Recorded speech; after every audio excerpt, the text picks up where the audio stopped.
the video that we've all been waiting for, or rather really like the moment. So in Ahsoka Episode 8, the finale, Ahsoka is stranded on Peridea, which I think is a gateway to Mortis. She and Sabine are stuck there, as well as Baylan and Shin Hati. Really like the Force sensitives that are left in the galaxy. But there's one. Now that Thrawn has gone into the main galaxy, who is the #1 threat to everything? Luke Skywalker. I mean, Thrawn was afraid of Anakin Skywalker's apprentice, Ahsoka. How do you think he's gonna feel about his freaking son, who ended up actually defeating, well, the galaxy thinks that he defeated Darth Vader and the Emperor.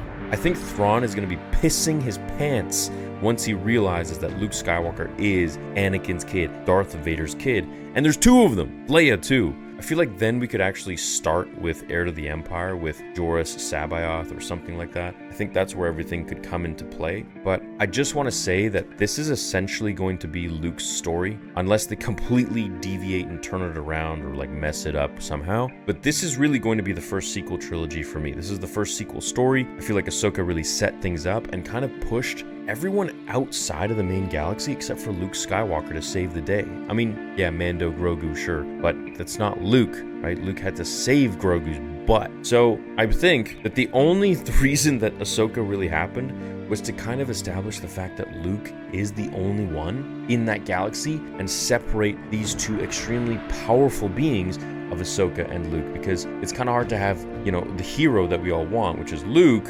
We want Ahsoka too, but let's be real, you know, we want to see Luke Skywalker to return. It's going to be hard to have that happen when you have two of these powerful dynamics. And we already saw Ahsoka's relationship with Luke in the Book of Boba Fett show, where it seemed like she was his mentor. And she totally is. I mean, she has worlds more experience than him. She may not be as powerful, but she definitely has much more experience and battle experience than him, which is kind of like Anakin and Obi-Wan. You know, it doesn't necessarily mean that Anakin could be Obi-Wan. It just, you know, because he had more experience, he was able to do everything he did. And the same goes with Ahsoka. I think if Ahsoka and Luke fought, that Ahsoka would win, primarily based on battle experience. And even Dave Filoni has said this before, but they would never fight anyways. So I personally think that this whole thing was really a setup to get Luke Skywalker to come into the spotlight, to be the only savior, the only hero of this galaxy. And I think we're about to see Luke shine for real. Season 2 will probably have Luke Skywalker much more prominently, I think. Or if we're going to jump right into the movie, Luke will be front and center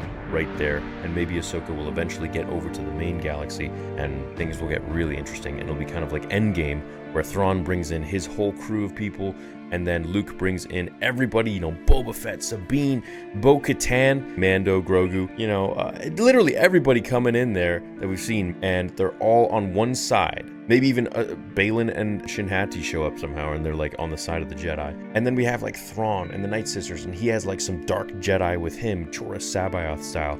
And it's just like this pandemonium massive battle that we would see ensue. Just everyone's fighting everybody. That to me would be really comic booky and really cool. I'd love to see it. Maybe the Great Mothers are using their magic to like conjure up some freaking fan fiction-y crap like Darth Maul on the battlefield. It's not Darth Maul, but, you know, a dude who looks like him, much like Anakin fought a droid that looked like Darth Maul because of the programming. I think there's a lot of fun that they could have with it without ruining the story or the characters who have already passed on. So I'm pretty excited about that. I think Luke is now front and center, and I freaking hope. You know how much I like Luke, so yeah. Let me know what you guys think in the comments below. Leave a like on the video if you enjoyed it.